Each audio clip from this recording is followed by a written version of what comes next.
Gentlemen, thank you so much for accepting to come for a discussion like this and share your valuable thoughts. Before we get on with the discussion, I'd just like to set the context. So, the topic for our discussion today is Our Time Is Now, to realign the talent rules, rewrite the talent rules, and maximize growth, right? I'll start by quoting McKinsey's managing partner and CEO, Bob Sternfels, who says, "It'll not be India's decade, but it'll be India's century," right?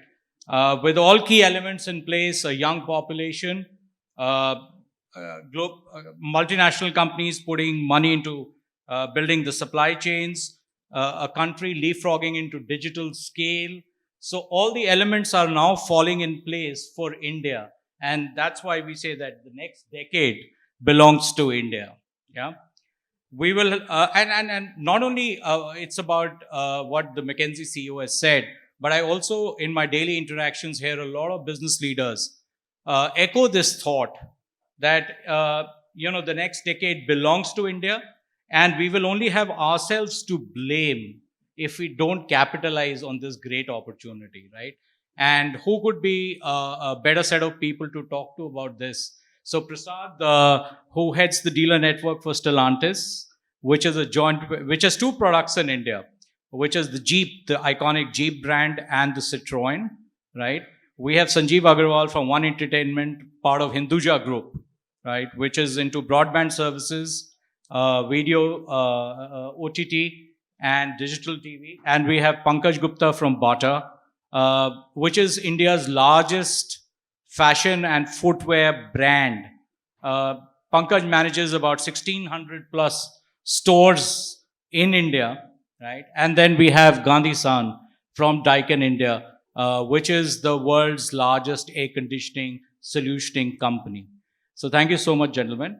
So let's quickly, without much further ado, let's start the discussion. So over to you, Prasad, first. I'd like to get some of your thoughts first. So let's say with a strong festive season that has gone for the automobile industry, yeah, and the times ahead are projecting a very, very good growth trajectory. I mean, people are very bullish about the consumption and how these sectors like consumer goods, auto, are only bound to grow. So in this growth environment, what are the specific challenges that you foresee from a talent perspective when you have to maximize this opportunity?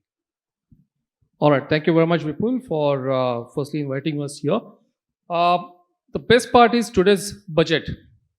The disposable income will definitely go up because the tax slabs have improved.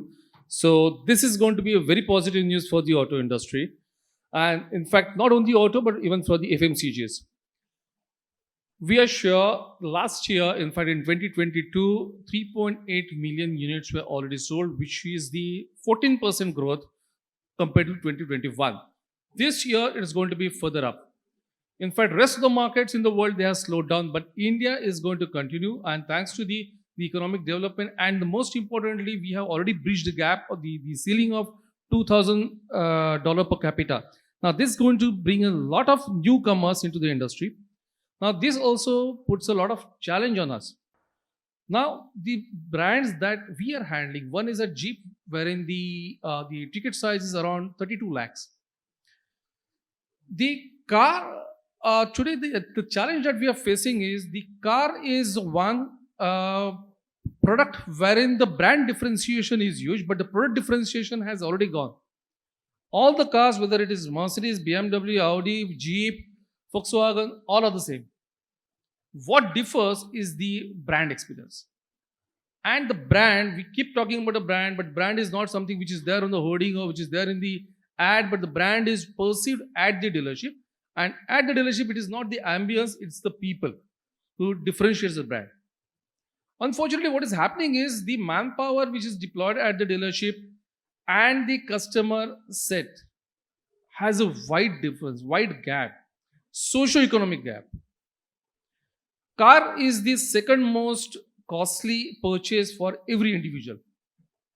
Okay, so his emotional attachment is very high. Unfortunately, what we are finding is in auto retail industry, the manpower that we are receiving is not coming in this industry as a choice, but maybe as a stepping stone.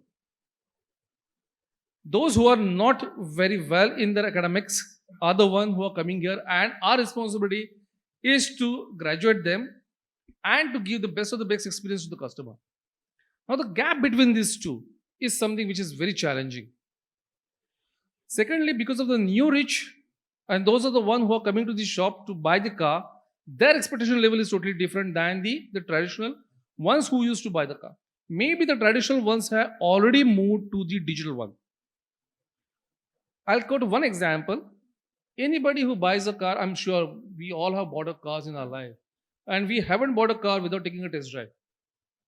Now, this one example, this one phenomena has a lot of difference when it comes to the one who is buying a high-end car. He doesn't need a test drive at all. Whereas the one who is taking an entry-level car, he takes multiples of test drives. Whereas the sales consultant in the industry who's available is almost the same, who is catering to the both of the ends. It's the same from Maruti to Mercedes, who is making a move and catering to this expectation of the customer from the talent pool that is available is the challenge. Yes, Sanjeev, would you like to? Because your industry is very, very different, right? You deal with cable operators, you've got managers in the field, a large field force. So, unlike auto, right, where the dealer is very heavily invested with the OEM, your partners are very, very different profile. So, would you like to throw some light? Absolutely. So basically, I'll just give you a brief. We have on the cable TV side, we have roughly about 5 million subscribers, and on the broadband side, we have 1.2 million subscribers. 85 to 90% of our business is through local cable operators. Throughout now, we have nicknamed them as digital service partners because we are transiting them from a local cable operator to a digital service partner. Having said that, most of these digital service partners in their respective territories are managed by our business managers. So basically, we have two unique set of issues. One is the business manager over a period of time develops a very good relationship with the DSP and in turn with the end customer. In some unforeseen circumstances, if the manager quits or he is no more available in the system, okay, the relationship fails and a new talent or a new hire takes ages to develop that relationship, and in the meantime we lose our market share in that territory. That is one problem. There is a flip side to this problem. If this business manager continues to be in that territory or with that digital service partners over a long period of time, say 5 years, 10 years, they get into a fixed mindset, and then the thinking starts coming to them saying that, boss, this is how we have achieved success over the past 10 years. अगले 10 साल भी ऐसे ही चलेगा. Okay, ignoring the fact that the customer mindset is changing, the consumer preference is changing. There is now more heavy competition. The market is now deeply red ocean, and then it becomes very difficult in spite of all the trainings, mindset changing sessions. They continue to remain with the mindset. So we have, it's a double-edged sword. So that is the problem. Sure. Right. Thanks for sharing that. Yes, Pankaj, coming over to you, managing 1600 plus stores, some 10,000 people. India, like we were discussing, everybody looks at India as a market. India is a global case study in Bata. So your challenges on talent front. So, Vipul, in our case, I think what has happened is we were really forced to change, move towards digital much more by the pandemic. What could have happened, or what could have probably in a board meeting we would have planned for 5 years pre-pandemic, all happened in that 12 months. And I think the biggest challenge was to match the pace of change. Not only the digital side of it, but also to be able to give every single customer who comes into the store the real omni-channel experience.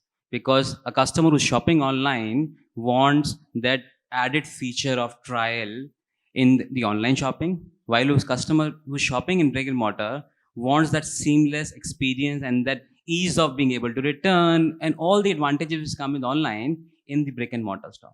So that, I think, has been the biggest challenge. The second biggest challenge has been is retail as an industry, while being the second biggest industry, still at the last level at the store works on predominantly by most retailers on minimum wage. The attrition happens, I think somebody talked about in the first session as well.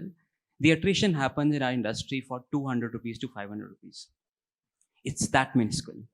So, and if I just go back by some data points, our maximum attrition happens in first 3 months, because footwear retailing also is not that career landscape or the industry I want to join as an aspiration industry. So that's been the other challenge of bringing the right talent in and attracting the right talent, especially the young guys. Right. So we'll come back to you how you want to solve those challenges. So you can think about that. Right, Gandhi-san. So would like to bring you in. Now, Daikin, the business that we understand, you have grown exponentially in India. I mean, the growth has been phenomenal, right? And in the VRV segment, you hold more than 60% market share in India. And you work with a whole lot of channel partners and extended workforce, right? So what has been your challenge to maximize growth from a talent perspective? I think Pankaj and Prasad has touched on a bit of it, because as Vimal was saying, that 60% of the audience is from technology side and the balance is probably from the other side. Luckily, we are from a similar kind of a trade. So maybe they have chosen the panel with some reason for this. One of the biggest challenge, I would divide it, the question or the answer, into two parts. One is our own employees. The another is, as I would say, the last mile connectivity, which is, our extended partners, dealers and all in their staff. None of the engineering students want to get into the core engineering, first of all. I mean, they want to get into IT and computers and CSC and whatnot, because the jobs there are plenty and salaries are also better. And even if they do mechanical and electrical or any other core engineering, they still want to go to technology companies because of the same reasons. And even once they do not get jobs there, they come to the mechanical industry. Then automobile is even more glamorous. They would like to go to Citroens and Toyotas and whatnot. HVAC industry comes at a very, very lower kind of a thing. So that's a very big challenge. So we do not get those talented people. Now, coming to the last minute connectivity kind of a thing, I mean, this is just a word I have taken from the transport industry, but it's same. While we sell, as Prasad was saying, we sell equipment of few thousands or lakhs, and they go to residences of Mr. Sadani and Mr. Pawar and many others, where it is expected that they should be shaved, they should be well shaved, their socks should not be smelling, but this poor guy is just getting about 10 to 12,000 rupees. And generally they are 6 to 8 pass. They are school dropouts. You would be surprised that in our trade, 80% of the manpower are school dropouts. They are not even ITIs. Because even if they do ITIs or diplomas, Zomatos and Olas and Ubers are even better paying, or retail industry is better. I'm sure Bata would be paying them much better, and they would be into AC showroom. Whereas in our case, they would be on the rooftops at 45 degrees and whatnot. So that is the biggest challenge we have. Right. Thanks. Thanks for bringing that perspective. And I think, gentlemen, what this brings is a very pertinent question in mind. Each industry has constraints, has problems, and the tech folks have also just stated the same problems on talent. So one thing is for sure, that we are all in the same boat, right?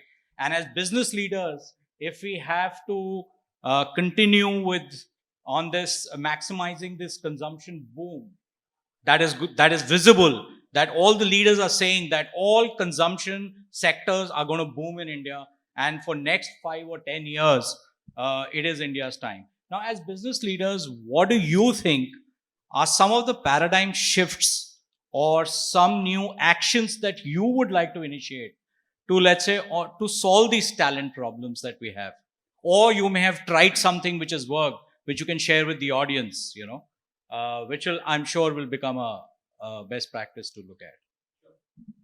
I'll take a lead in this, because the best part of today's session, Shika started with a very powerful word, and that is connect. So when it comes to even selling a car, what is important is to have a connect between the sales consultant and the buyer. So there are multiple of stages: understanding the need, objection handling, giving him the demo, taking him on the test drive. These are multiple stages, but unless the sales consultant, he as an individual, unless he connects with the customer, he will never be able to sell. Selling is ultimately signing on the dotted line, taking the check. That's the contract signing, and ultimately that number is counted. Well, now let me put this into two halves. One is the pre-pandemic, or in fact, I would say 10 years back, the way the training used to happen is used to be always into the classroom or hands-on. Here, the challenge was the people, like Gandhi-san said, they are the most of the dropouts, or even in case of auto retail, they are not very well in academics. Now, these guys, we need to build up in their understanding of the product technology, which is to be a challenging thing. And never ever they will be at par in terms of the level of understanding of the product with the customer, because customer is more informed today. He is doing all his research, he is doing all his homework, and only then coming to buy a car. So he knows everything what is there inside the car. He knows the competition, he knows what other brands are offering. He knows, in fact, better than sales consultant. We tried for almost 18 years to build our consultants understanding more than customer. Not possible, because the emotional connect that the customer has with the car vis-a-vis the sales consultant. So now only one option that is left with us is to build a connect and to sell the car on the basis of this connect. Now I'll tell you one example. At one point of time, I myself was the head of sales in BMW, and I was selling BMWs in one of the dealerships from Kerala. It was 2017 when the Qatar diplomatic crisis happened. I was responsible, of course, I was heading the team, so my responsibility was to sell BMW 7 Series and X5. Now, these are the cars which cost more than 1 crore. So there, what I understood is, firstly, my level of knowledge on the product was limited. Even though I would try understand from the OEM, I drive myself, but still my level of understanding on the product will be limited. So I never played on the strength of the product knowledge, but to build a connect with the customer. Now, the reason that I'm giving the example of Qatar is I just kept reading, and built the understanding on the GCC, the politics and what is happening around there. Why I'm emphasizing this is because all the customers in Kerala who were buying 7 Series in X5, they used to come from these markets, GCC countries. And if I would connect with them, maybe on the oil and gas business background or anything that is happening in GCC, their acceptance to my product and my brand would go up multifold. And that's how I used to sell or I used to convince them to buy from me. Now, similar methodology now we have started implementing in our dealerships. Now, because at one point of time we have agreed that we cannot pull our sales consultant to beyond a level in terms of understanding the product and technology and convincing customers on those aspects. Better is to build their understanding in terms of handling social media. So when the customer comes, go through his LinkedIn, go through his Facebook, understand what is his orientation, and try and connect. Now, there are certain areas wherein we can build a connect. Maybe understanding on the share markets, because when we are selling a car of 30-35 lakhs, now this person, he comes from the background of real estate, share market, or some latest trends in the industry. If we could build this understanding, instead of telling my sales consultant, understanding the level of the engine or the gearbox, that's not really going to work. What is going to work is the connect. And the connect is based on the current affairs. So we started feeding them data on what is happening latest in the market, which is driving our economy, driving the customer profile that we have. If this helps in my sales consultant connecting with my customer, the conversion will be better. This is what we have started implementing in our network. Good. Thanks for sharing that.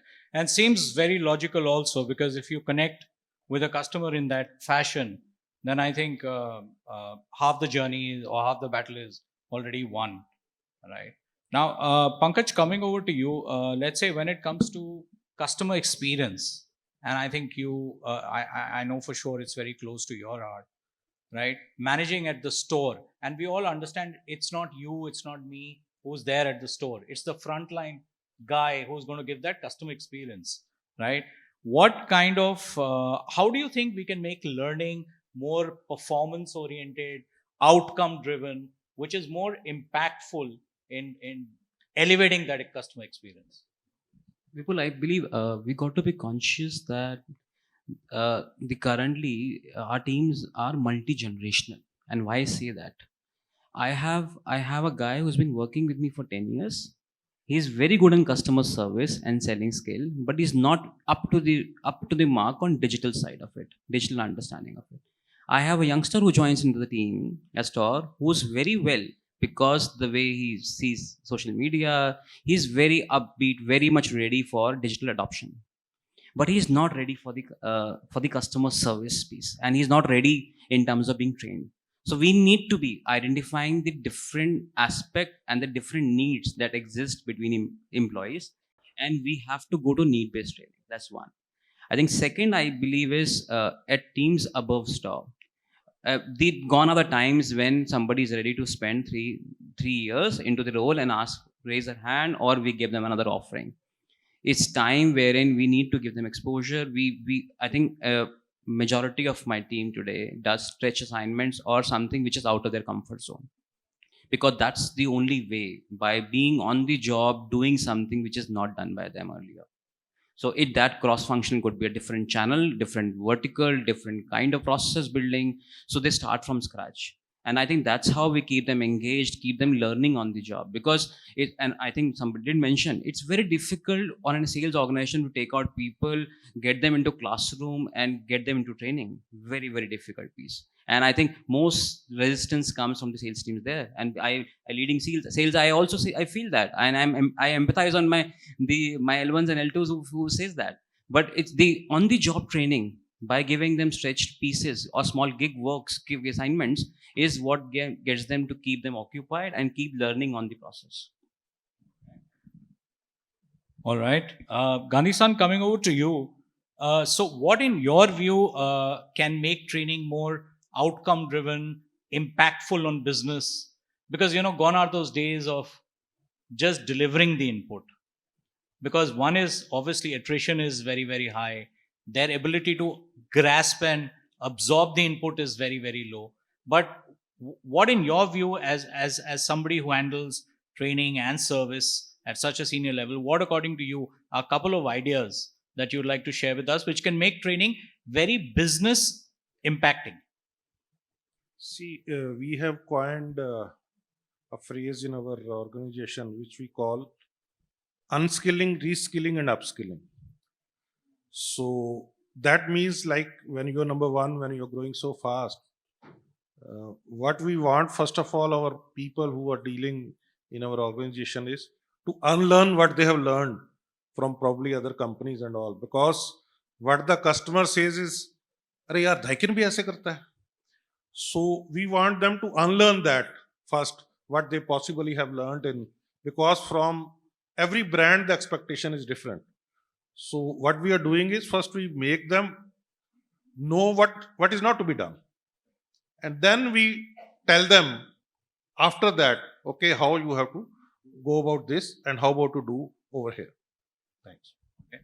And I think that's a good point. I think the next thing I want to do is get a training program on unlearning done up very, very fast. But that's a great idea, I think, that you've shared with all of us. Now, Sanjeev, coming to you, and I think this is the last question that I want to ask all four of you, because this question is very close to my heart, right? And that is that, all of you as business leaders manage such large channels, distributed workforce, right? Now, obviously, the idea is to get the talent to a certain level to impact business numbers, right? Or more often than not, it is the L&D folks in a company which drives the L&D mandate, right? What, according to you, how these people and the business teams need to collaborate and align together? Because I, for sure, in my experience, have seen that one team can't do it alone. It has to be a very tight collaboration with business, because ultimately, the learner also understands that the guy who writes my check is my sales manager and not the trainer. So until unless the business and the training align together. So I want to get some thoughts from like 4 of you as practitioners of business. How do you think this can be made possible? Firstly, do you think it's important in your business because you run the business, so you know the challenges? And if it is, then how is it that we can make it happen? So, Vipul, what we are doing in our organization is we had realized this need a couple of years back, saying that the entire, not only our employees or our distributors, our cable operators, but the entire industry ecosystem needs a lift, maybe change in their mindset. Technology is rapidly changing. So I am sure you are aware we are delivering a program called as NXT Sangram, wherein we are training almost 10,000 operators across the country in 4,500 pin codes. And this training program is along with the distributors, local cable operators, our teams are also sitting, and not only the business teams, but the cross-functional teams are also sitting, wherein each and every team member is being trained on the entire nuances of business, right from customer responsiveness to acquisition to how do we deliver the services and how do you manage your own cash flows, how is finance team working, and why is a process been designed such a way. And the key message is, if you don't change now or if you don't imbibe this training, then in the future our survival will be difficult. I mean, that is actually getting us good results. So Sanjeev, so does the business team at the end of the day also carry a mandate? See, because it's not about nominating my subordinate for a program. Half the time the manager is not even aware what the learner has gone through, and he comes back. And half the times the learner becomes more aware than the manager. And, so we have these practical challenges. So at the end of the day, do you think that a business guy's KPI should be also carrying a little weightage around this piece? Because a lot of times, I've heard business guys says, my job is to do numbers. I mean, what have I got to do with learning? So how do you think you would like to going ahead solve this particular problem? Absolutely. I mean, for the business manager, imparting training, basically he has to has his own mindset saying that no, training is not a part of the L&D team. It is his own responsibility, because if he upskills his team members, it is going to benefit himself in the long run. Okay, so it should definitely be a part of his KPI. Prasad, what's your take? Well, on this aspect, I will be bold enough to mention that other industries can learn from auto. Why I'm saying this is, L&D is never an independent portion in auto industry. L&D is always part of the dealer development. That's my function. So dealer development is responsible for infrastructure build, and ultimately our KPI is the dealer P&L. Okay, so we are fully engrossed and involved into the business of dealer, and the talent, the manpower, the sufficiency and the trained manpower is one of the enablers for the dealer. So unless this manpower is trained well, it is available in good number, he will never ever be able to achieve his business objectives. That is going to have impact on his P&L. So we are part of the dealer business, and almost all the automobile dealership or the automobile OEMs are operating on this fashion. So we are part of the business. We are not independent. Yeah, I think the only addition that I'd like to make, that's a valid, because dealer development is pretty much a department within the auto segment, right? But it's just that the sales manager sitting at the dealership, the day I think he starts to own this up along with the training, I think you'll start, I believe that you'll start seeing results on the ground. Absolutely. So it's a matter of taking the ownership. You said. Yeah, Pankaj. So you've been an old veteran on this game and massive experience. So why don't you share your thoughts on it? Vipul, we talked about it quite a lot. I think the only way it works and the only way it can happen is only the way business feel L&D is not a separate vision, is part of the business. So it has to be L&D for that matter, we do MAP meetings, which is monthly action plan meetings every month. And in those meetings, L&D is part of the collaborative strategy which we make. It's not the strategy which is made by business, executed with the help of L&D. It has to be part of it. And I think unless that happens, and we've seen in journey with NIIT as well, in the year one, we got a lot of resistance from the teams. The business was not ready to deliver. But the day we got the business guy to own the training and go and deliver the training from themselves for the teams, I think that's where the real game changed. And somebody did talk about NPS. I think just to show, from we were at 63, I think, when we started the journey. Last year we could go to 678. So I think, and people who understand NPS will know that it's a big change. In 18 months, 24 months, I think, and that never happens until unless both L&D guy and ops guys don't talk to each other. Well, on a personal note, I'm the one who's chasing Pankaj all the time to get time on his calendar, and I succeed most of the times. Right, Gandhi-san. So let's say, how can, according to you, you can make business team, right, which in your case could be your own employees who are managers, to the channel partners or the channel partner owners, how you can get them to look at training, from an angle of business, and say it's an enabler for me to do better numbers and make more money. I wish you should not have asked me this question, but since you have, I have another interesting perspective. Neither I am from HR side nor I am from L&D side. I am basically a sales and service person.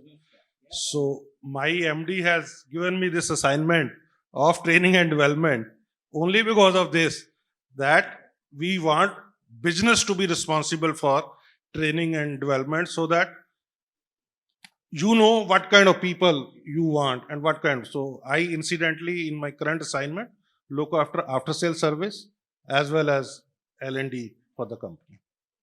Well, great. So just to wrap this up, maybe 2 takeaways that you'd like to share with the audience on rewriting the talent rules. Any 2 takeaways that you'd like to give us? Anyone can go in any fashion. I think 2 from me. Training can no more be a push. It has to become pull. So we'll have to find ways of getting the person who needs to be trained, what makes him to pull and come into training. So I think that's one.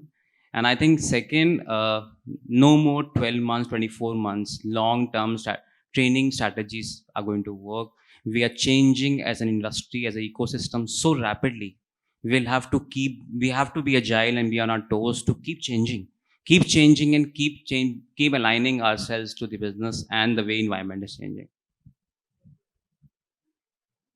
Right. Yeah. So for me, the first takeaway is L&D has to have a good weightage in the KPI of the sales manager, and along with the training manager, the sales manager has to deliver most of the content in the training program, and that is where maybe he'll be able to connect with his team. That is number 1. Number 2, the other takeaway from the morning sessions is, as a leader, you need to encourage your sales managers or the sales teams to take risks on their manpower, and give them the comfort in case if they fail, no problem, you got to run. If you fall down, we are here to pick you up. I mean, that's the second takeaway. That's good thought. Yes, Prasad. Yeah, so for me and my team who's working on the dealerships selling cars, the most important thing, as I mentioned, is training is not only on the product. Training is far beyond it and surrounding all the auxiliary parts of the sale. That's connect. So building connect. That's number 1. Number 2, we must understand that training earlier used to be as an incentive. Once in 6 months, once in a year, people used to get nominated. They used to travel. That itself used to be an attraction, that I'm traveling to X place and Y place and attending 2 days program. And once I come back, whatever I learn remains limited to me. Whether I deliver it or not is secondary. That's no more applicable. We must understand today's generation, of course, I mean, we are all part of it, but we are daily on either on Reels or on the YouTube, maybe at least 1 or 2 hours of our active life we are spending here. If training becomes part of this, instead of going through the web browsers and web-based training programs or something, if it becomes like this, which we have already implemented as a part of the all-in-one app, and that puts a training on daily basis for our people, and it should be on nuggets, small capsules. Nobody has a patience to sit for half an hour, 1 hour, undergo the training as a input. Everybody is great today. Everybody is smart. Okay? The smartphone has made everybody smart. So the training has to go in small capsules, and it should be the people should be able to implement that there and there itself immediately. That effective it should be. Sure. Thanks. Yes, Gandhi-san.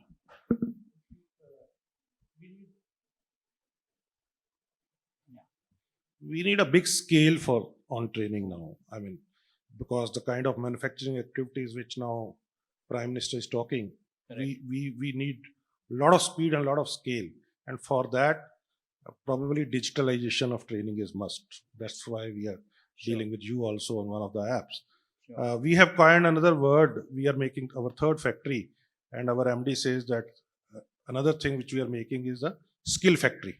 So we have taken a target to train 150,000 people by financial year 25. So we call it skill factory. So we are doing a lot of that.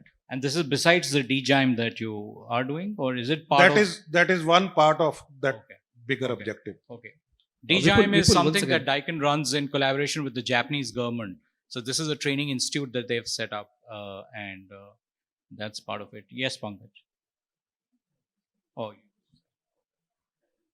Yeah, Vipul, I just wanted to add one more thing here. please, What please. Gandhi-san said, and the skill factory. In fact, today, if you see on YouTube, the one who are followed the most are not simple celebrities. Look at the battery of trainers who have emerged. Best example is Khan sir. That's the true transformation of training, which people never imagined that they can get trained on the very basic aspects of technology, science, whatever it is. So that's the teacher has to go to the doorstep of the learner, and it is happening in almost every walk of the life. I think that's the future. Sure. So thank you so much, everybody. I think the insights have been good, very, very valuable. And I think it also gives us discussion points for the evening, I guess. Right. Just to wrap this up, I would like to quote Franklin Roosevelt, who said that the only limit to our realization of tomorrow will be our doubts of today. Right. So I think with a positive mindset and with an orientation to change, let's look at maximizing the India opportunity together, and let's see how much of this consumption boom and the growth story of India can we all capitalize together. Thank you so much once again, I think, for your participation. Thanks.